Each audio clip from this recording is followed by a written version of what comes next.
നമസ്കാരം, ഞാൻ സന്തോഷ് ഫിലിപ്പ് നന്ദിയായിട്ട് എൻ്റെ പുതിയ വീഡിയോയിലേക്ക് എല്ലാവരെയും സ്വാഗതം ചെയ്യുന്നു. കോട്ടയം തിരുനക്കര ബസ് സ്റ്റാൻഡ് നമ്മുടെ എല്ലാ ഓർമ്മയിലും ധാരാളം ബസ്സുകൾ ഇവിടെ നിന്നാണ് പുറപ്പെട്ടിരുന്നത്.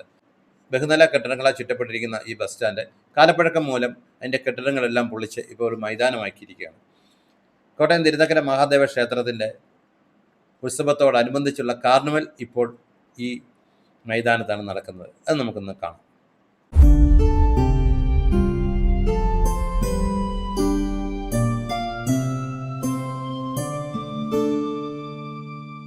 കോട്ടയം തിരുനക്കര ബസ് സ്റ്റാൻഡാണ് നമ്മളിപ്പോഴേ കാണുന്നത്. ബഹുനില കെട്ടിടങ്ങളാൽ ചുറ്റപ്പെട്ട് കിടന്ന കോട്ടയം തിരുനക്കര ബസ് സ്റ്റാൻഡ് കെട്ടിടത്തിൻ്റെ കാലപ്പഴക്കം മൂലം പുതിയ കെട്ടിടം പണിയാനാണ് നഗരസഭ ഇത് പൊളിച്ചത്. കെട്ടിടങ്ങളെല്ലാം പൊളിച്ച് മാറ്റിയപ്പോൾ മനോഹരമായ ഒരു മൈതാനമായിട്ട് ഈ ബസ് സ്റ്റാൻഡ് മാറി. തിരുനക്കര മഹാദേവ ക്ഷേത്രത്തോടനുബന്ധിച്ചുള്ള കാർണിവൽ തിരുനക്കര മൈതാനത്ത് നിന്നും ഇപ്പോൾ ഈ പഴയ ബസ് സ്റ്റാൻഡിലേക്ക് തിരുനക്കര ബസ് സ്റ്റാൻഡിലേക്ക് മാറ്റിയിരിക്കുകയാണ്. വിശാലമായ സ്ഥലമുണ്ട്.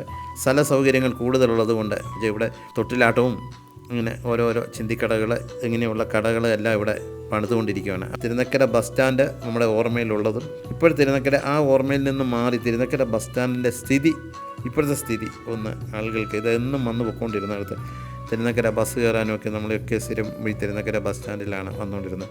അതിൻ്റെ ആ കാഴ്ചപ്പാടൊക്കെ മാറി ഒരു പുതിയ മുഖമാണ് ഇപ്പോഴിപ്പം തിരുനക്കര ബസ് സ്റ്റാൻഡ് വന്നത്. ഇവിടെ ഇനിയും പുതിയ കെട്ടിടങ്ങളൊക്കെ വരുമ്പോൾ കൂടുതൽ മാറ്റങ്ങൾ ഈ കോട്ടയം കോട്ടയത്ത് വരും എന്ന് നമുക്ക് പ്രതീക്ഷിക്കാം.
എൻ്റെ ഈ വീഡിയോ നിങ്ങൾക്ക് ഇഷ്ടപ്പെട്ടെങ്കിൽ ലൈക്ക് ചെയ്യുക, ഷെയർ ചെയ്യുക, സബ്സ്ക്രൈബ് ചെയ്യുക.